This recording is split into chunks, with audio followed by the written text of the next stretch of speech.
कारगिल चौक से bus stand को हटाया नहीं जाए। बिहार शरीफ के कारगिल चौक स्थित बस स्टैंड में फुटपाथ संघर्ष मोर्चा के तत्वाधान में बैठक की गई।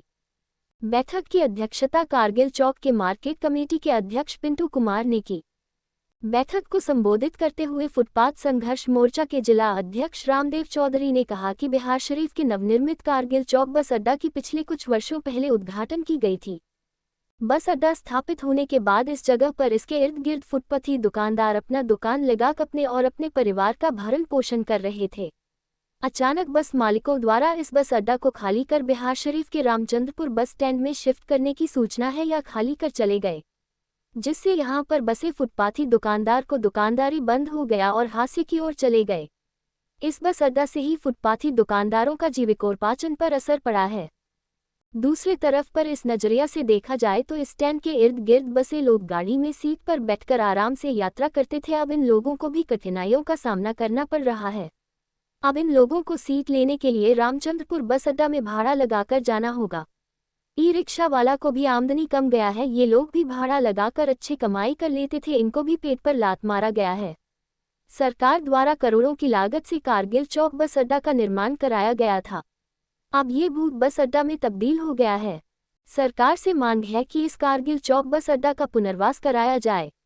इस मौके पर जगदीश चौधरी, बिहारी रविदास, जितेंद्र पासवान, श्रवण राम, राजेश्वर कुमार, अमरचंद साव, जितेंद्र प्रसाद, पिंटू तोती, दीपू शर्मा, पप्पू कुमार, शैलेंद्र पासवान, विकास शर्मा, मंडल मांझी, विक्रम कुमार, तनु पंडित, विकास पंडित, अनिल कुमार आदि सैकड़ों की संख्या में उपस्थित थे। ATV नालंदा से अमन कुमार की रिपोर्ट। लेकर के बस स्टैंड में बैठक की गई है।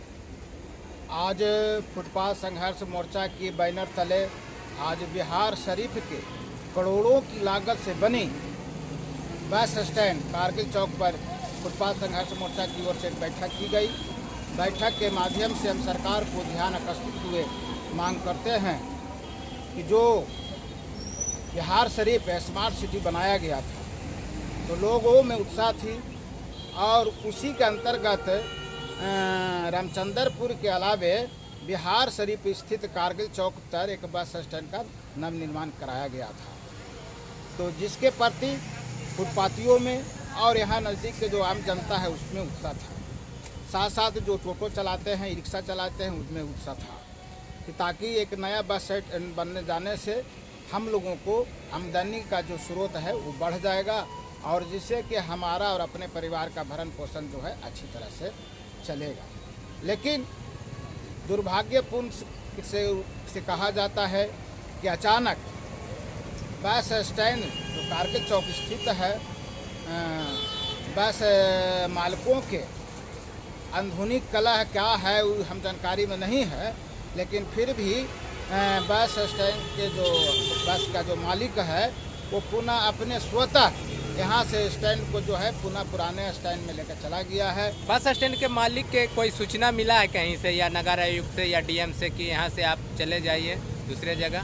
नहीं, ऐसा सूचना नहीं मिला है।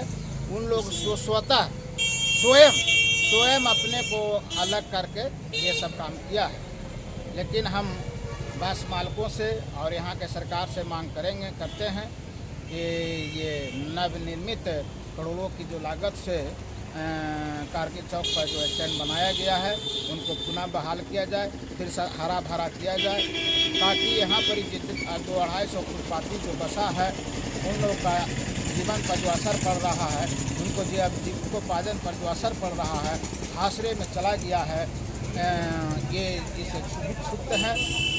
दूसरे तरफ जो यहाँ के इर्द गिर्द जो आम जनता है उनमें काफ़ी रोष है, क्षुब्ध है कि यहाँ से हम लोगों को राजगीर हो जाना हो, गया जाना हो, नवादा जाना हो, पकरी बर्मा जाना हो, सिकंदराबाद जाना हो, जो भी जाना का है तो यहाँ से सीट पर बैठकर हम लोग जाते थे।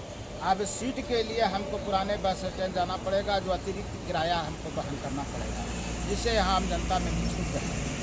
और दूसरा तरफ के है कि फुटपाथी के तो हानि है, लेकिन दूसरे तरफ हम देखते हैं अपने एंगल से देखते हैं कि जो टोटो चलाता है, रिक्शा चलाता है, उनको भी आमदनी पर असर पड़ेगा, क्योंकि वो जो गया जाने वाला रहता था, नवादा जाने वाला रहता था, तो पुराने स्टैंड से वो सवारी उस पर बैठ के लाते थे, उनका भी अच्छी खासी आमदनी होती है, उस पर भी असर पड़ रहा है।